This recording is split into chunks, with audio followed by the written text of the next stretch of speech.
കല്ലു അവൻ്റെ ശബ്ദം കേട്ട് പിടഞ്ഞെഴുന്നേറ്റു. ആ കണ്ണുകൾ നിറഞ്ഞിട്ടുണ്ട്. ഹൃദയം വല്ലാതെ നോവും പോലെ തോന്നി അവന്. അവൾക്കരികിലേക്ക് ഇരുന്നു കൊണ്ട് അവളുടെ മുഖം കൈകളെ കോരിയെടുത്തു. ആദി ഇപ്പോഴും അവൻ്റെ കണ്ണുകളിലേക്ക് ഉറ്റുനോക്കി ഇരിക്കുകയാണ്. കല്ലു അവളുടെ നെറ്റിയിലേക്ക് തൻ്റെ നെറ്റി ചേർത്ത് വെച്ചു. അവൻ ഇരുവരുടെയും കണ്ണുകൾ നിറഞ്ഞൊഴുകുന്നുണ്ട്. കല്ലു ചുണ്ടു വിതുമ്പി അവൻ്റെ നെഞ്ചിലേക്ക് കൈകൾ ചേർത്ത് വെച്ചു. കല്ലു സോറി ഡേ പതിയെ പറഞ്ഞുകൊണ്ട് അവളുടെ നെറ്റിയിൽ സ്നേഹത്തോടെ ചുണ്ടുകൾ അമർത്തി. എന്തിന്? അവളുടെ ശബ്ദം അടഞ്ഞിട്ടുണ്ടെന്ന് ശ്രദ്ധിച്ചു അവൻ. നിന്നോട് ചെയ്തു പോയ തെറ്റിന്. ഇതിനുള്ള ഉത്തരം ഞാൻ അന്ന് പറഞ്ഞില്ലേ, പിന്നെന്തിനാ ഇപ്പോൾ വീണ്ടും സോറി? എന്ത് നീ എന്നെ എതിർക്കാഞ്ഞേ? അറ്റ്ലീസ്റ്റ് എന്നെ ഒന്ന് തള്ളി മാറ്റിയിരുന്നെങ്കിൽ ഇങ്ങനൊന്നും സംഭവിക്കില്ലായിരുന്നു ചിലപ്പോൾ. അത് എനിക്കറിയില്ല അപ്പോൾ എനിക്കെന്താ പറ്റിയെന്ന്. അവനിൽ നിന്നും അകന്നിരുന്നു കൊണ്ട് അവൾ പറഞ്ഞു. അത് കേൾക്കി അവളുടെ മെയ്കളൊന്ന് പിടിച്ചു. സുധിയേട്ടൻ എല്ലാം പറഞ്ഞോ? അത് ചോദിക്കുമ്പോൾ അവളുടെ നെഞ്ചിടിപ്പ് വല്ലാതെ ഉയർന്നിരുന്നു. ഈ പെണ്ണിന് എന്നോട് മുടിഞ്ഞ പ്രേമം ആണെന്ന് സത്യമാണോ കല്ലു? പുഞ്ചിരിയോടെ ചോദിക്കുന്നതിന് മുന്നിൽ മറുപടിയില്ലാതെ ഇരുന്നു. അവൾ തല താഴ്ത്തിയിരുന്നു പോയി. ഇത്രയും ഇഷ്ടമുണ്ടായിട്ട് എന്തിനാ പിന്നെ എന്നോട് ദേഷ്യം കാണിച്ച് നടന്നിരുന്നേ? നിന്റെ ഇഷ്ടം ഒളിപ്പിക്കാൻ വേണ്ടി ആയിരുന്നു. അവളെ തൻ്റെ നെഞ്ചിലേക്ക് ചേർത്തിരുത്തിക്കൊണ്ട് ആയിരുന്നു അവൻ്റെ ചോദ്യം. അവളും അവനിൽ നിന്ന് അകലാൻ ആഗ്രഹിച്ചിരുന്നില്ല. എനിക്ക് ആദ്യമായിട്ടോട് ദേഷ്യം ഒന്നും ഇല്ലായിരുന്നു. പിന്നെന്തിനാ ഞാൻ സംസാരിക്കാൻ വരുമ്പോൾ പിടിച്ചിരുന്നേ?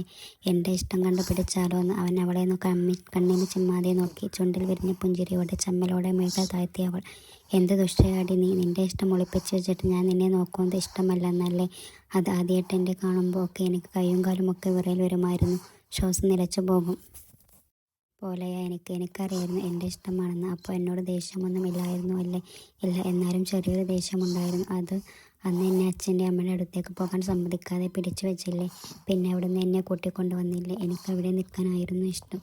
എൻ്റെ അച്ഛൻ്റെ അമ്മയുടെ ഓർമ്മകൾ ഉള്ളയിടത്ത് ആദ്യമായിട്ടും ഉറപ്പിച്ചു. പറഞ്ഞപ്പോൾ അല്ലേ എന്നെ അവിടുന്ന് കൊണ്ടുവന്നേ? അതിൻ്റെ ചെറിയൊരു ദേഷ്യമായിരുന്നു.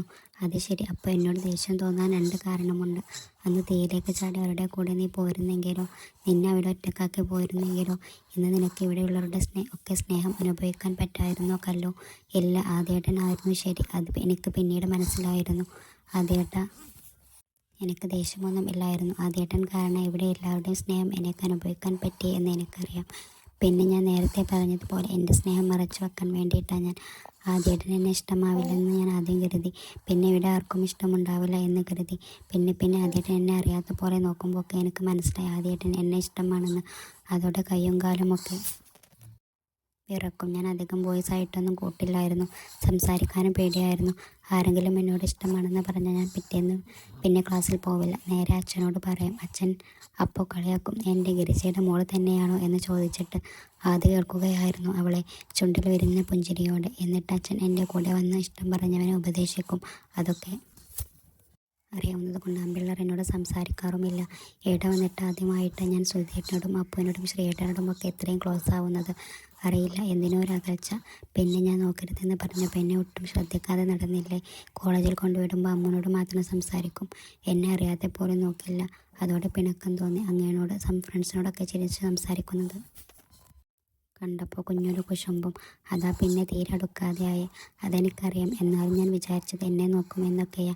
എന്നെ അപകടത്തുന്നത് കണ്ടപ്പോൾ എന്നോടുള്ള ഇഷ്ടം പോയി എന്ന് വിചാരിച്ചു. അങ്ങനെ പോകുന്ന ഇഷ്ടമല്ലായിരുന്നു കല്ലു എനിക്ക് നിന്നോട്. അവൻ്റെ നെഞ്ചിലേക്ക് തല ചേർത്ത് വെച്ചിരുന്നു അവൾ. അന്ന് അപ്പച്ചയെ കാണാൻ കയറിയപ്പോൾ നിൻ്റെ കരച്ചിൽ കേട്ടാ നിന്നെ ആദ്യം നോക്കുന്നത്. ആദ്യം തോന്നിയത് സഹതാപമായിരുന്നു.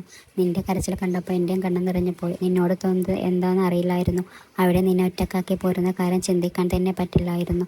അതാ ഞാൻ ഇത്തിരി ദേഷ്യപ്പെട്ടിട്ടാണെങ്കിലും നിന്നോട് വരാൻ പറഞ്ഞേ. പിന്നെ എപ്പോഴും ഈ മുഖം എൻ്റെ നെഞ്ചിൽ കയറി. നീ നോക്കണ്ട എന്ന് പറഞ്ഞാലും അറിയാതെ തന്നെ പലപ്പോഴും നിന്നെ ഞാൻ നോക്കാറുണ്ട്.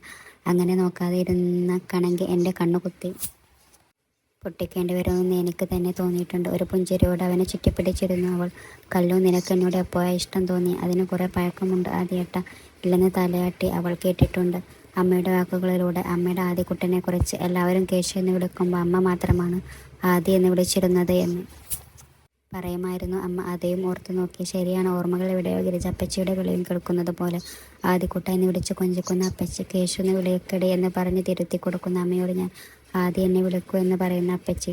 അന്ന് സുധിയേട്ടനോടും ഉണ്ടായിരുന്നെങ്കിലും ഒരു പൊടിക്ക് ഇഷ്ടം കൂടുതൽ എൻ്റെ ആദ്യ മോനോടാണെന്ന് പറയുമായിരുന്നു എൻ്റെ അമ്മ. അമ്മയുടെ ഓർമ്മകൾ എപ്പോഴും ആ 4 വയസ്സുകാരൻ ഉണ്ടെന്ന് തോന്നിയിട്ടുണ്ട്. അവൻ്റെ കുറുമ്പുകളൊക്കെ എടുത്തു പറഞ്ഞ് ചിരിക്കുമായിരുന്നു അമ്മ. വലുതാകും തോറും അമ്മയുടെ ആദി എൻ്റെ മനസ്സിന് സ്ഥാനം പിടിച്ചു. പിന്നെ പോയ എൻ്റെ സ്നേഹത്തിൻ്റെ നിറം മാറി. അമ്മ തമാശ പോലെ പറയുമായിരുന്നു, എനിക്കൊരു മോളുണ്ടാകുമ്പോൾ ആദിമോനെ കൊണ്ട് കല്യാണം കഴിപ്പിക്കണം എന്നായിരുന്നു ആഗ്രഹം എന്നൊക്കെ. അതും ഇഷ്ടം കൂടാൻ കാരണമായി. എൻ്റേതൊരിക്കലും നേടിയെടുക്കാൻ കഴിയില്ല എന്നറിയാവുന്നൊരിഷ്ടമായിരുന്നു. എന്നെ ഒരിക്കൽ പോലും കാണാൻ ഇടയില്ലാത്ത ആദ്യേട്ടൻ എന്നെ സ്നേഹിക്കുന്നത് എന്നായിരുന്നു. എങ്കിലും എൻ്റെ മനസ്സിന് ഇഷ്ടം കുറഞ്ഞില്ല. ഒരു പുഞ്ചയുടെ ആദ്യം അവളെ മുറുകെ ചുറ്റിപ്പിടിച്ചു.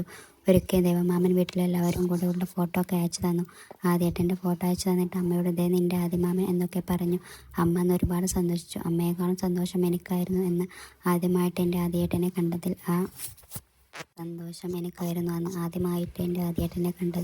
ആ ഫോട്ടോ ഇപ്പോഴും എൻ്റെ ഫോണിൽ ഉണ്ട്. ആദിയുടെ കണ്ണുകൾ വിടർന്നു.